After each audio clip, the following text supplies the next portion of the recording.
Today, I will be answering your questions. Stick around.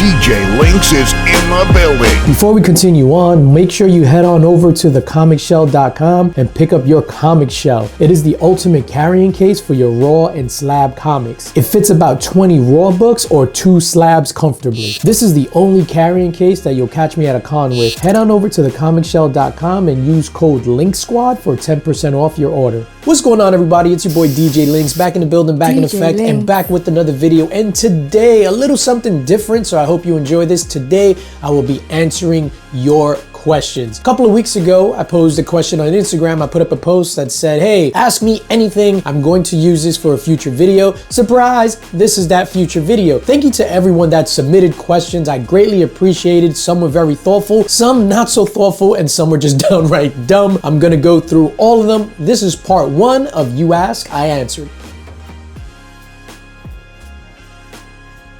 I guess my main goal in life is just to be happy, right? I want to do things that make me happy. I want to do things that benefit me and my family. I guess like growing up, everything is about like making money and doing this, doing that. Materialistic things, obviously aside from the collection. I think now what's more important is like the relationships and just being happy.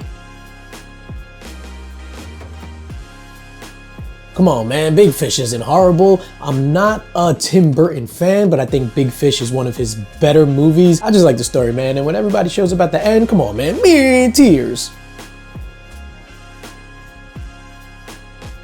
If we're talking about a Star Wars Tauntaun kind of situation, I'm definitely gonna slice open Tyler from the neck down, blah, guts, and then I guess go in him to stay warm. Super pause. It's funny because I've always been a character-driven collector. I always gravitated toward the character, never the artist or never the writer that wrote that character. But now I'm getting to appreciate the writers behind the stuff, and I gotta say, one of my favorite writers, modern writer, Daniel Warren Johnson, Do a Powerbomb is one of my favorite books, if not my favorite book of all time. Murder Falcon is right up there. He's doing a fantastic job with Transformers, phenomenal job on Beta Ray Bill before. I'm just a super big fan of Daniel Warren Johnson. He is killing it. My favorite comic book film adaptation is without a shadow of a doubt Watchmen, the director's cut. I absolutely love Watchmen. Saw it in the movies before I even read the story. I actually read the story within the last year or maybe last year. I read the entire arc and I just absolutely love Watchmen. I'm a big Zack Snyder fan. Watchmen is dark. I think the subject matter within the comic book really fits Zack Snyder's style. I think the decision to move away from the squids that was in the comic book and then get toward like a nuclear threat in the movie, I think that was a brilliant, brilliant decision. Without a shadow of a doubt, my favorite movie comic adaptation is Watchmen. One of my favorite comic book creator experiences that I've ever had, and I had a bunch of them, like meeting people like, you know, modern people like Javon Jordan, John Jang, Daniel Warren Johnson. But one of the best experiences I had, and it wasn't like waiting online, getting an autograph or things like that. No, we were walking in Heroes Con, me, Mrs. LINX, Nick was there, Legion of Comics, Remy was there. We were just walking in Heroes Con and we were just making noise, rowdy like we are. And Mike Grell caught on to, like, we were saying like some, hey, whatever, some noise. And Mike Grell started singing the beginning of Twist and Shout. So he started going, hey, hey. So then I started going, hey, hey. Then he was doing it. And then I started doing it. And then I kicked it off with, you make me want my hands 7 times and shout. And I started singing Shout. And he just started dying laughing. Shook his hand, kept it moving. I'm glad I was able to capture all that on tape. Wow, I'm mad old. I'm glad I was able to capture that experience on video. Mrs. LINX always got the camera at the ready. So that was one of my most memorable comic creator experiences. I read a lot of indies. I actually put indies above Marvel and DC as far as like my tastes and my priorities. So there's a bunch of indie titles that I could consider underrated. I think The Madness is absolutely phenomenal. 8-issue arc that was tremendous. I think Nottingham is still super underrated from Mad Cave Studios. The first 10 issues are amazing. They're back with issues 11 through 15 now, and I think that's gonna put the cap on Nottingham. And then lastly, right now, a dope-ass crime drama that's currently going, and it's The One Hand / The Six Fingers. So it's 2 separate books, but The One Hand is told from the detective's perspective, and then The Six Fingers is told from like the killer's perspective. It is absolutely fantastic. It's like a crime drama meets Blade Runner, and it is super, super dope.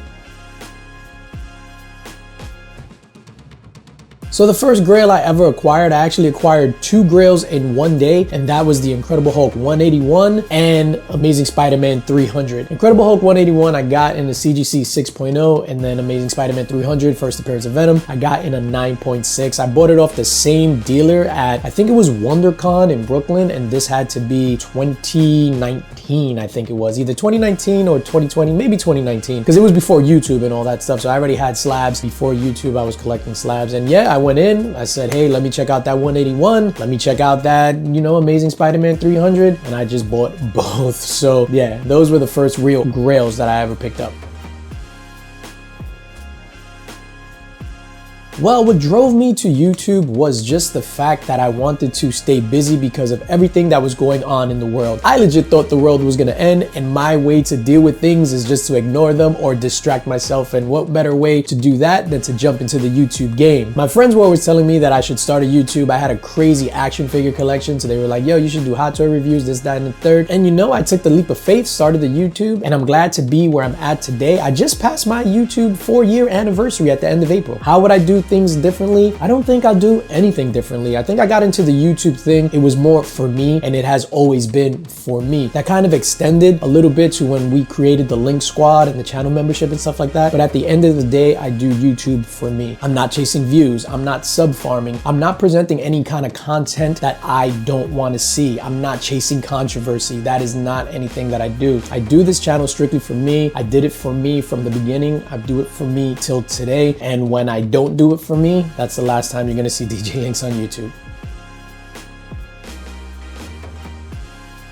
That was kind of a recent revelation, to be honest, within the last couple of years. I said this before on interview shows and stuff like that. My brothers growing up, they were always anti-DC, which made me anti-DC because they influenced me greatly. It wasn't up until maybe 2 years ago where I was just like, you know what, let me try my hand at some DC stuff. And I went back and I picked up Batman, the New 52, the Scott Snyder, Greg Capullo stuff, Court of Owls and all that. Absolutely fantastic. One of my favorite story arcs of all time. I read all 50 issues. I want to say like in 2 weeks. Phenomenal stuff. And then from there, picking up the Jokers, Dark Knights of Steel, which I read, which was phenomenal. All-Star Superman, Supergirl, Woman of Tomorrow. All-Star Superman is probably the best Superman storyline ever. I absolutely love that stuff. And yeah, I think DC now definitely puts out better quality content stories than Marvel. I do think though, indies overall beat both of the 2 big publishers. So that was part 1 of You Ask, I Answered. Let me know what you think about this kind of format video down in the comments below. If you want me to answer any other questions, make sure you put that in the comments below as well. And hopefully we can do that, get this like a series going where you ask me any questions, anything. It doesn't have to be about comic book collecting. Ask me anything and I'm happy to answer it. And that's gonna do it for me, ladies and gentlemen. As always, subscribe, like, hit that notification bell, share this video, tell your friends about me, consider joining the LINX squad. And as always, most importantly, spread love, because that's the Brooklyn way. Peace.